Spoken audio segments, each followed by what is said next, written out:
Écoutez, moi j'en ai un peu marre de toute cette comédie, médiatique qui couvre en fait la recolonisation de l'Afrique sous des formes. Autrefois, nous faisions des coups d'État, je dirais, militaires. Maintenant, nous faisons des coups d'État électoraux. Je commence à en avoir assez, comme ils disent ici. Et je trouve dommageable qu'aujourd'hui, des Africains dans le monde entier souffrent. Je n'ai aucun soulagement à entendre ça. Parce que je pense qu'on peut négocier les choses différemment et ne pas forcément aller tuer des gens, bombarder les gens pour mettre des amis au pouvoir. Aucune élection au monde ne mérite qu'on tue les peuples pour elle. Parce qu'il ne s'agit que de la vie des hommes. La vie des nations, elle est plus longue, c'est dans le long terme. Et aujourd'hui, on a tué des milliers de gens.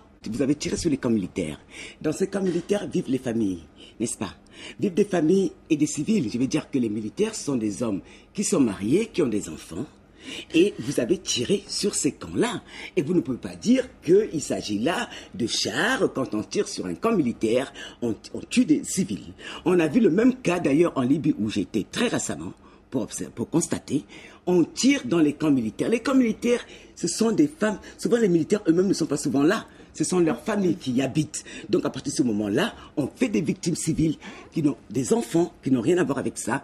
Et je pense que dire des Nations Unies que c'est l'instance supérieure, ces Nations Unies ne représentent que les puissances occidentales aujourd'hui. Les pays africains n'ont pas de droit de veto. Par exemple, par rapport à la Libye, il y a quand même eu l'opposition de l'Union africaine. Mais vous y êtes quand même allé. Je me retrouve autour de cette table toute seule. Je suis désolé, je ne trouve pas que l'ONU représente quoi que ce soit. Je vais dire que ce sont les puissances occidentales aujourd'hui qui sont à l'ONU en train de départager le monde à leur vision. Je suis désolé. Et arrêtez de nous dire que vous venez protéger des civils quand vous les tuez. Donc sur ce monsieur, mesdames, je m'excuse, je m'en vais. Au revoir. Bon. Merci. Voilà, Khalil Beyala sera parti. Ça fait je voudrais rebondir sur la question